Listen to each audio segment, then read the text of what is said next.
नमस्कार,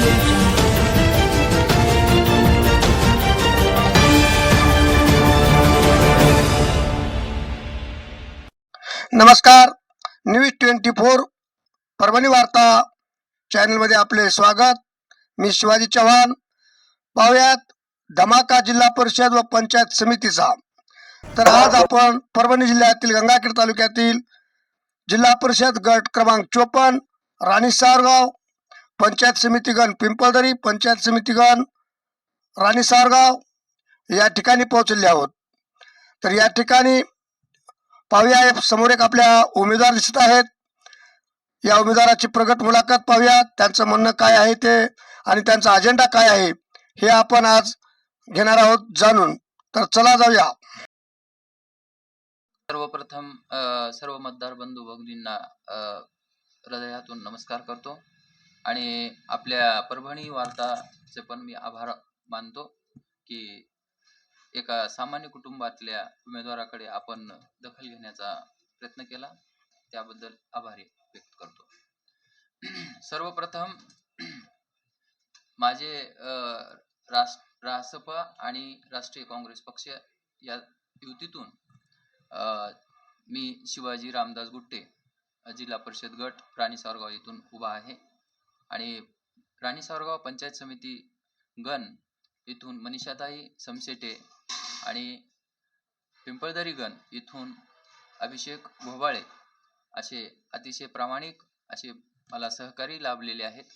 आणि माझा परिचय, मी 2014 मध्ये शेतकरी संघटनेच्या माध्यमातून अनेक कार्यक्रम राबवलेले आहेत. विधवा महिलांना शिलाई मशीन वाटप असो, शेतकऱ्यांना वृक्ष वाटप असो किंवा शेतकऱ्यांना जनजागृती शिबिर असो, अशा अनेक उपक्रमामधून आम्ही शेतकऱ्यांपर्यंत पोहोचलो, छोट्या व्यापाऱ्यांपर्यंत पोहोचलो. आणि खास म्हणजे माझ्या आवडीचा विषय आहे की छोटा शेतमजूर, छोटा व्यापारी, जो आपल्या गावागावाचा शेतकरी, शेतमजूर, छोटा व्यापारी हे आपल्या गावाचा खरा कणा आहे व्यावसायिक. आणि तो कसा वाढला पाहिजे, तो कसा टिकला पाहिजे याविषयी माझी सतत चिंतन असतं.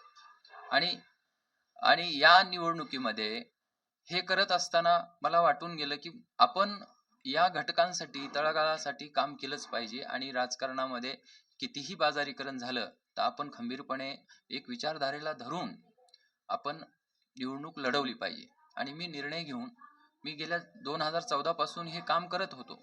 मग निवडणूक कधीतरी लढवायलाच पाहिजे आणि समाजापुढे पर्याय द्यायला पाहिजे, म्हणून मी निवडणूक लढवण्याचा निर्णय घेतला.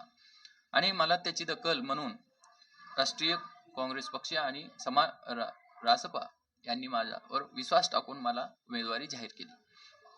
आता मी उभा टाकलो, पण माझा अजेंडा काय हे तुमच्या पुढे मी 2 शब्दात सांगत आहे.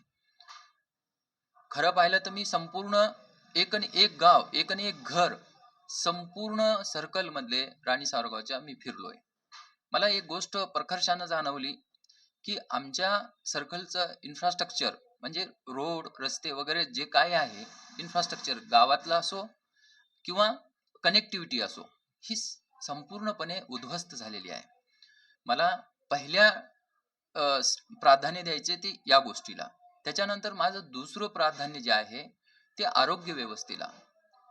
आरोग्याचे इतके प्रश्न उद्भवत आहेत की सर्कलमध्ये अनेक ठिकाणी मी गेल्यानंतर जी गोष्ट याच्या अगोदर खूप कमी प्रमाणात होती, समाजामध्ये हे खूप वाढत चाललंय. पॅरालिसिसचं प्रमाण वाढत चाललंय, मोतीबिंदूच्या नेत्राचं प्रमाण वाढत चाललंय. हे का होतंय ह्याचं, आणि म्हणजेच ह्याचा अर्थ की जागृती पण करणं गरजेचं आहे आणि लोकांना सुविधा पण पुरवण्याची गरज आहे.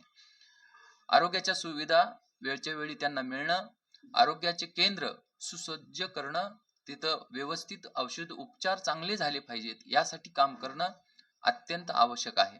दुसरी गोष्ट म्हणजे शिक्षण क्षेत्र हे आपल्या जीवनाशी अत्यंत संबंधित आहे. शिक्षणाशिवाय माणूस जागृत होऊ शकत नाही, शिक्षणाशिवाय माणसाचा विकास होऊ शकत नाही. शिक्षण हे आपल्या विकासाची प्राथमिक गरज आहे. शिक्षण तिथून सुरुवात होतो आपल्या जीवनाच्या परिवर्तनाचा अ, अ, परिवर्तनाचा कामाचा. म्हणजे परिवर्तन हे शिक्षणापासूनच होऊ शकतं. कुटुंबाचं असेल, समाजाचं असेल किंवा आपल्या देशाचं असेल. म्हणून माझ्या सर्कलमध्ये शिक्षणावर मला प्रचंड पद्धतीनं काम करायचंय. शिक्षणामध्ये काम करण्यासारखं भरपूर काही आहे. शाळा, जिल्हा परिषदच्या शाळा एकेकाळी आमचा आत्मा होता. गावाचा, प्रत्येक गावाचं भूषण होतं. आज ती का खंडर होत चालली आहे? कारण गावाचं पण लक्ष नाही, नेतृत्वाचं पण लक्ष नाही आणि म्हणून आणि मग पालक वर्गांना वाटतं की माझी मुलं चांगल्या शाळेमध्ये गेली पाहिजेत, मग खाजगीकरणाकडे वळतायत. 4 माझे पैसे गेलेच चालतील, पण मी खाजगीकरण. म्हणून शाळा सुसज्ज, सुंदर, सुसंस्कारित आणि शाळा ह्या संपूर्ण जे काही साहित्य पाहिजे शाळेला, त्या साहित्यानं पूर्णपणे निपुण असली पाहिजे. शाळा ही केवळ एखादी वास्तू आहे आणि ती खंडरासारखी झाल्या, त्याच्यात कोण अभ्यासक्रमिका करायला तयार होईल, पालक पाठवायला मुलांना? नाही होणार. म्हणून शाळा पूर्णतः तयार असली पाहिजे. त्या शाळेविषयी आपुलकी निर्माण झाली पाहिजे. शाळा पूर्णतः शिक्षक एकदम ट्रेन असले पाहिजे. मग त्या शिक्षकांना मी सांगू इच्छितो की खरं म्हणजे राजकारणामध्ये सरळ मार्गी, चांगल्या विचाराचीच आणि चांगले अभ्यासू माणसं राजकारणात आली पाहिजेत आणि त्यांचा वाढता सहभाग हा समाजाच्या आणि एकंदरीत राजकीय जी खालावत चाललेली परिस्थिती आहे ती सुधारण्यामध्ये नक्कीच मदत होईल. लोकशाही वाचवण्यात मदत होईल, एक विचारधारेला वाचवण्यात मदत होईल. म्हणून अशी लोक राजकारणात आली पाहिजेत.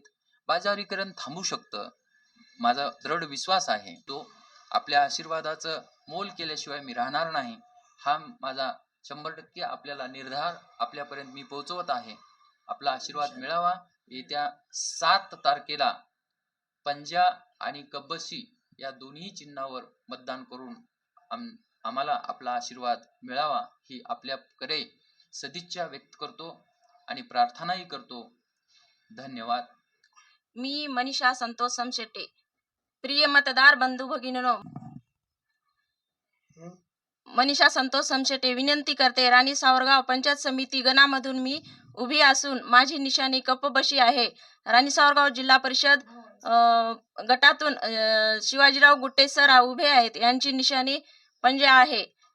तरी कप्पबशी व पंजा चिन्हावर बटन दाबून प्रचंड मतांनी विजयी करा ही नम्र विनंती.